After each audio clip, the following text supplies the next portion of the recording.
All right, so we are back. Today's date is Monday, September 23rd, 2019. I'm trying to find my stylus in my bag. There it is.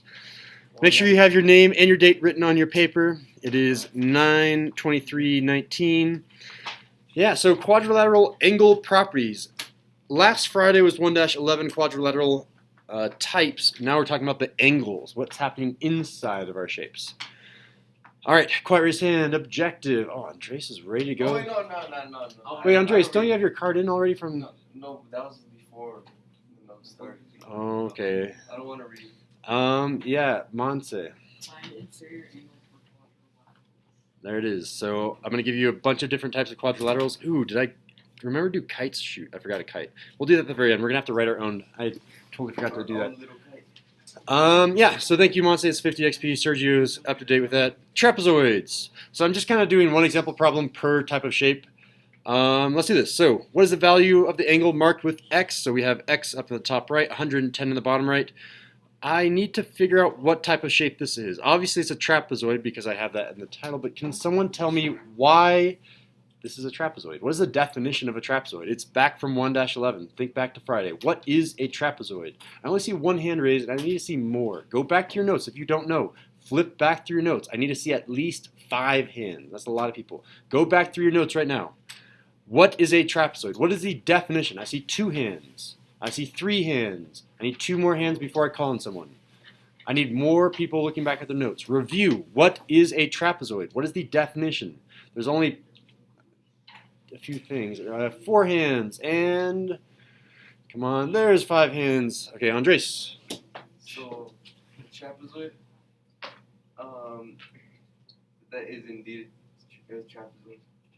Yeah, what? But because not all sides are equal, and X equals 70. No, I'm not going to give you the participation points for that. No. Fernando. It has a set of parallel sides. That's it. It has a set of parallel sides. One set of parallel sides. That's the definition of a trapezoid. Did I get it right though? X equals 70. X equals what? 70. You did get it right, yeah. So, we know what the definition of a trapezoid is. So, what you're going to do to solve this in order to prove that this is 70, because Andres already has our answer. You can even write it down if you want. X equals 70 degrees. We need to know why, and that's the whole part of mathematics. It's not just knowing what the answer is, it's knowing why that's the answer. So we know 2 theorems so far. Well, I guess 3 if you use a triangle, but there's no triangle in this one that I can use. I know alternate interior angles and I know vertical angles. Give me a fist of 5 on how well you know what those are. Alternate interior angles and vertical angles, give me a fist of 5. How well do you know those? I'm seeing 4s and 5s, no 3s, no 3s. All right, then a 2. Okay, we'll see what happens. So what I'm going to do, and you're going to do this with me, is I'm going to sketch as if this line segment continued out like this. So make this line a little bit longer. And then we're going to extend these parallel lines as well. So this is what we're adding to the notes. We have now a set of parallel lines. Parallel line, and, ooh, quiet raised hand for vocab. What do we call this line that goes through the parallel lines? It starts with a T. Anyone remember all the way back to, I don't even remember which lesson it was. It's probably about 5-ish lessons ago. When I'm talking about parallel lines and one line cuts through it, it's called something with a T, Cohen? It is the transversal. Yeah, I'll take it right. So we have this transversal cutting through the parallel lines. So now that I have parallel lines, I have unlocked those 2, I've unlocked alternate interior angles. So 110 is alternate interior to which angle? Who knows it? Alternate interior. That's the inside of the Z. Can anyone see it? Looking for a card? Jose? So it would be like on the other side of X. This is alternate interior, exactly. So let's write that down in our notes. By alternate interior, we know that this is 110 degrees. Write down 110 degrees right there. This is indeed 110 degrees. All right, and then we also know that a line adds up to 180 degrees, so x plus 110 should be 180, and therefore we can just do 180 minus 110 to get 70. Box it. Question? So can you just do like 180 minus the angle measurement that you're given? 'Cause that's what I did. Exactly, yeah. And that's going to work for most of the time. Yeah, that's going to work for most of the time in all of these problems, actually. Except for when it's equal, when the angle measurement is equal to the other. Yeah, so can you repeat that one more time, Andres? There's two possibilities. What are the two possibilities? So one possibility is, so the angle measurement you're given is equal to the other angle measurement you're given because the sides, the length of the shape sides are congruent. Okay. I can repeat it more concisely if you'd like. Yes. All right, so I want to summarize what Andres just said. He says there are only two possible answers. For all of tonight's homework, there are only two possible answers. Possibility 1, it's the same number that they gave you. Nice and easy. Possibility 2, do 180 minus this and you'll get it. You have a 50-50 shot of getting it. Let's try the isosceles trapezoid. All right, quiet raised hand. Who can tell me why this is an isosceles trapezoid? Look back to your notes if you don't know what an isosceles trapezoid is. Why is this an isosceles trapezoid? I see one hand. Again, I'm waiting for more hands. I see 2 hands, 3 hands, 4 hands. Does anyone have their card still? Jessica, do you have your card still? You never printed my Oh, I do have a print. It's just not into a card. Okay. Yes, Jessica.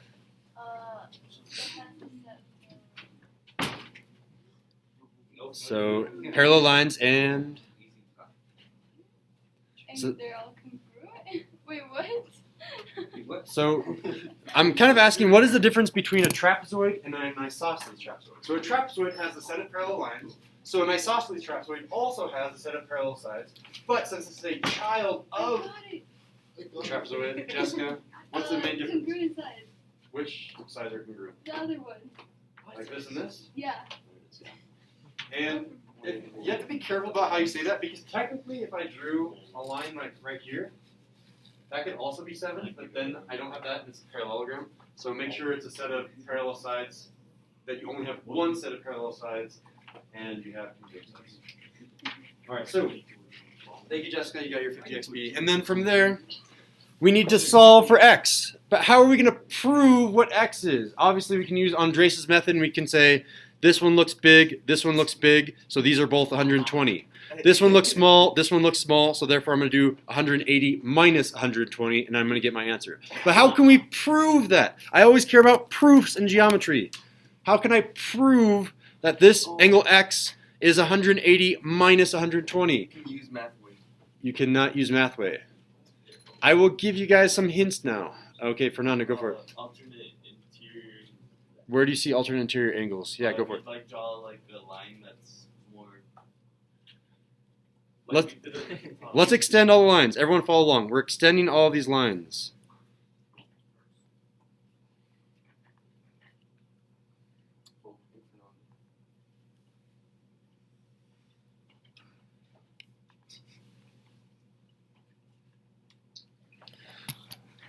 All right. We've extended all the lines. What next, Fernando? Oh, and then like where it's X, it's like a cross or like on the other side, or like like an angle.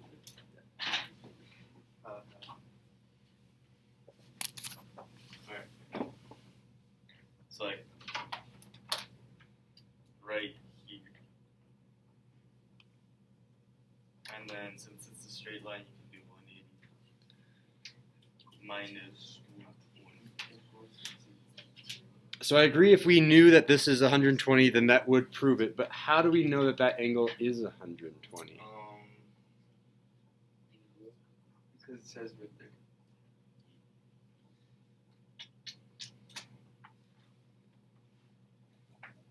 Look right here. Look, this is E. So like this 120 Okay. is on the other side. Okay, and then you have to use probably the definition of an isosceles trapezoid that I haven't given you yet, but yeah, exactly. Yeah, thank you, Fernando. This is going to be 50 XP. Thank you, Sergio. What's up, Jose? I did the other way, I did it with X. So I used X, then across, and then across over to 120. Yeah, that will also work. So I can show that in a sec too. So the main thing that we need to know for anything that's isosceles, the word isosceles means base angles are congruent. And I'll write that down as well in case we need to remember it, because we probably do. Base angles, can't spell, angles are congruent. Congruent. There it is. That is what it means to be isosceles. And I already have it spelled out here. Isosceles. Whenever you see the word isosceles, that always, always, always means that your base angles are congruent. When I have an isosceles triangle, the base angles of the triangle should be congruent. So I know that the base angles here are also congruent, and if you use the fact that this shape has 360 degrees, you can also prove that the top angles are also congruent. So knowing that, I can say this is 120, this is 120 because it's an isosceles trapezoid, and then from there I can do alternate interior angles to get here, and then I can do 180 degrees from that. Yes? Are these types of problems going to be on the quiz tomorrow? Yes. All right, so quite raised hand to do the final math, because we haven't actually said the answer. What is 180 minus 120? Is there a card up there, Gunnar? 60. There it is. Box it. 60 degrees. Fahrenheit. 60 degrees Celsius. All right. What? Oh, Fahrenheit? I messed it up. Sure. No. Yeah, that's It's me trying to be funny. Okay, parallelogram. And Gunnar, can I have your card too? I need to collect you. What is the value of the angle marked with x? Again, so this is very similar to the last problem. Anyone want to take a guess as what x is in terms of degrees with a quiet raised hand with a card? If you have a card, Julian. 50. It is indeed 50. X is indeed equal to 50 this time, and it's for similar reasons. But the question is always why? How did you get that? This one has a more direct proof than the last one. So Julian got his XP for giving us the answer, but can someone extend these lines and tell me why is x equal to 50? I always care about the y in here. Pass it down for me, because Yeah, Jose, you want to get up and explain? Thank you. So X, you do alternate interior angles, so you move it over here and then do 180 minus 130 and 50. Exactly. Because we have two sets of parallel lines, you're allowed to move from here to here to here to here. You can move all the way around because we have double sets of parallel lines. You've unlocked the alternate interior theorem everywhere, essentially. So you can move nice and easily around. Well explained, Jose. Thank you. Question, go. So when would you use vertical angles? Like from here, You probably won't be using them in this lesson. So just alternate interior angles. Over and over again. Yeah. from here to here. So just as a reminder for what Jose did, this angle, x, is alternate interior to this angle. Those two are alternate interior angles. You do it the other way too. 130. Of course, yeah. I could have done alternate interior with 130 and this angle up here. All right, we're on to our second last problem. I'm going to add one more problem on the back. You guys do this one. Not only do you need to find the answer, which is 30, I'm going to give it to you, but tell me why it's the answer. Why is the answer 30? 30. Or not 30, 150, sorry. Hey, teacher. Why is the answer 150? I'll be coming around and checking. Why is the answer 150? Was that a teacher? Prove it. Yeah. Okay. You want to do the proof? Yeah. Sure. Prove that this is 150 degrees. Wait, teaching for the teacher. All right, so after our proof, let's go ahead and talk about kites really quick.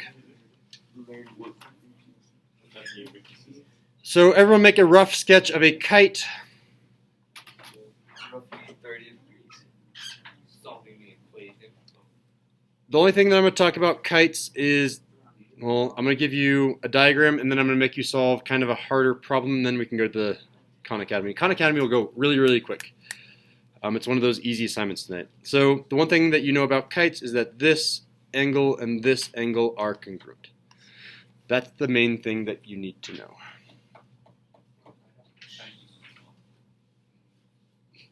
So that means on our So I'm going to give you guys a challenge problem. After you finish the challenge problem, you can work together if you want. Then you may start on the Khan Academy homework. So I'm going to call this challenge problem because we've been doing two easy problems. You're doing 180 minus the angle or the exact same angle. The challenge problem. Go ahead and make yourself another kite. I'm really... two. Say again? We do two. Well, this one was for the diagram, knowing that those two angles are congruent. This one is for the actual problem. I know the answer. So if this angle is 110, and this angle down here is 30 degrees, what is this angle? Good luck. Go. 30 degrees. 30 degrees. It's not. It's not 30. It's not 30. So we can't just look at it and say, oh, it's 30. These two angles do not match. One is bigger than the other. Those two are not the same.